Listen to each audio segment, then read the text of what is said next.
Welcome back. Good Friday morning, everybody. I'm Maria Bartiromo. Thanks for being here. It is Friday, August 18th, and it is 7 a.m. on the East Coast. Time for the hot topic of the hour. House Judiciary Committee Chairman Jim Jordan has subpoenaed the Justice Department and the FBI for documents showing conversations between the agency's private companies and other third-party groups, alleged showing big tech collusion. In a letter to AG Merrick Garland, Jordan writes this: numerous documents that have been made publicly available reflect the weaponization of the federal government's power to censor speech online, directly and by proxy.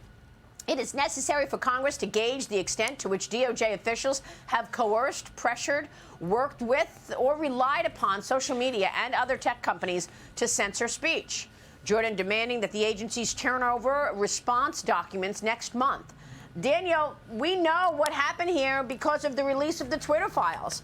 We were told 1,000 people in government were working with Twitter and other social media companies to tell them what was true and what wasn't true. Turns out that when they were telling the social media companies to suppress information about the Biden laptop, it was all lies because the Biden laptop was real and authentic. And, of course, a treasure trove of information about influence peddling of the Biden family. Maria, they intentionally were deceitful in communicating what was actually happening. Look, in the end, it's deliberate and aggressively so to censor. The principle at play here, Maria, more than anything, is that when you diminish one voice, you're enhancing another voice.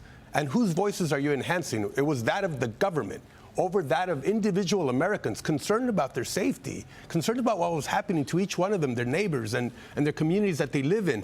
It is a direct violation of our First Amendment, and good on Congressman Jim Jordan for taking this on and making sure that these folks are held accountable so that this does not happen again and we don't have a repeat of this violation. Yeah, Chairman Jim Jordan is also subpoenaing Citibank for documents for the House Judiciary and Weaponization Select Committee's investigation into the major banks sharing Americans' private financial data with the FBI without legal process transactions. In a letter to the CEO of Citigroup, Jordan writes that the documents show the bank, quote, may have shared customer information with federal law enforcement despite the customers having no individual nexus to criminal conduct. Jordan also says that the documents reveal a Citibank representative was included on emails and Zoom discussions organized by the FBI, Francis. This is just incredible. This is what happened over the January 6th situation as well. You had Congress wanting, going directly to places like AT&T, telecom companies, wanting information on lawmakers. Yeah. They just go right to the companies, demand information, and apparently Jim Jordan's writing to Citigroup alleging that Citi gave it up. Yeah, what country are we living in? This is so insane. I can remember thinking to myself after January 6th, oh, thank goodness I wasn't in D.C.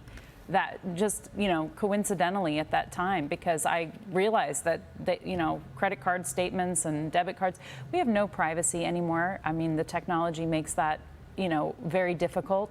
But these, I wouldn't do business with Citi for doing this. I would never have an account there. And I think Americans are starting to really have a lot of distrust in these different corporations. I've never downloaded the TikTok app.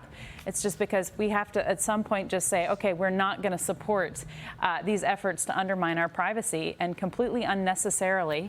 It's just so egregious. And I think Jordan's saying that, the DOJ has only thus far presented one document. Oh, my goodness. I mean, the hubris continues. I really think there should be a poll on hubris for candidates and just see. It's just so nuts. It's outrageous. It's outrageous, and it is a complete violation of our liberties. I totally agree. We're going to keep a spotlight on it for sure.